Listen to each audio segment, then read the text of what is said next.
Bilangan 6 ayat 24-26. Tuhan memberkati engkau dan melindungi engkau. Tuhan menyinari engkau dengan wajah-Nya dan memberi engkau kasih karunia. Tuhan menghadapkan wajah-Nya kepadamu dan memberi engkau damai sejahtera. Roma 16 ayat 20 dalam terjemahan sederhana Indonesia menuliskan, Allah yaitu Dialah yang selalu menjaga kita supaya hidup dengan tenang, akan segera menghancurkan iblis dan menaklukkan dia di bawah kuasa kita. Doa saya, penguasa kita Kristus Yesus, akan selalu baik hati kepada kalian. Banyak orang pada masa kini hidup dalam ketidaktenangan karena hidup mereka tidak berpusat pada realita hadirat Tuhan. Akibatnya sadar atau tidak, suka atau tidak, jiwa mereka akan terus mencari kepuasan di luar Tuhan. Namun, apa yang mereka kira dapat memuaskan justru menyeret mereka semakin dalam ke dalam penderitaan. Mereka tertipu dan akhirnya terjebak di dalam arus kotor kehidupan dunia yang menyesatkan. Matius 24 ayat 37-38 menuliskan, sebab sebagaimana halnya pada zaman Nuh, demikian pula halnya kelak pada kedatangan Anak Manusia.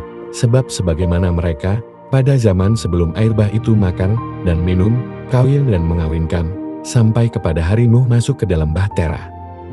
Sebagai anak-anak Allah, tidaklah tepat jika kita terus hidup seperti manusia pada umumnya, sebab Tuhan menghendaki kita bisa tinggal di dalam hadirat-Nya dan bisa mengalami kedamaian serta kepuasan yang abadi. Jadi fokus hidup kita ada pada hadirat Tuhan yang mengarahkan wajah-Nya kepada kita. Inilah keterhubungan yang mesti kita miliki, terhubung kepada pribadi yang kekal dan membawa damai yang abadi. Yohanes 4 ayat 14 menuliskan, tetapi barang siapa minum air yang akan kuberikan kepadanya, ia tidak akan haus untuk selama-lamanya. Sebaliknya air yang akan kuberikan kepadanya, akan menjadi mata air di dalam dirinya, yang terus-menerus memancar sampai kepada hidup yang kekal. Apa yang sesungguhnya kita minum setiap hari? Pokok pikiran apa yang paling banyak menyusup dan membentuk cara kita berpikir?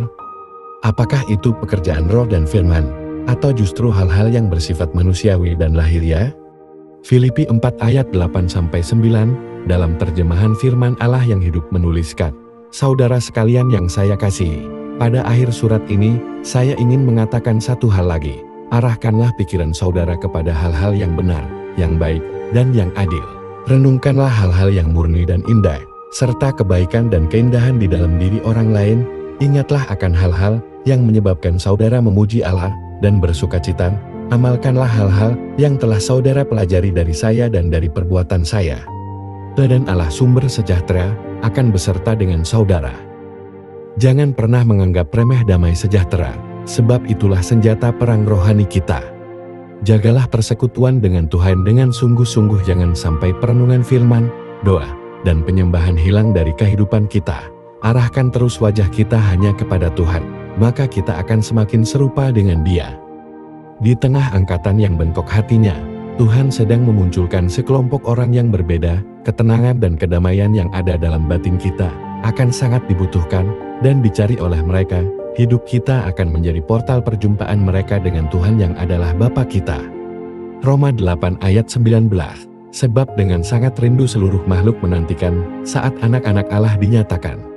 Matius 5 ayat 9. Berbahagialah orang yang membawa damai, karena mereka akan disebut anak-anak Allah.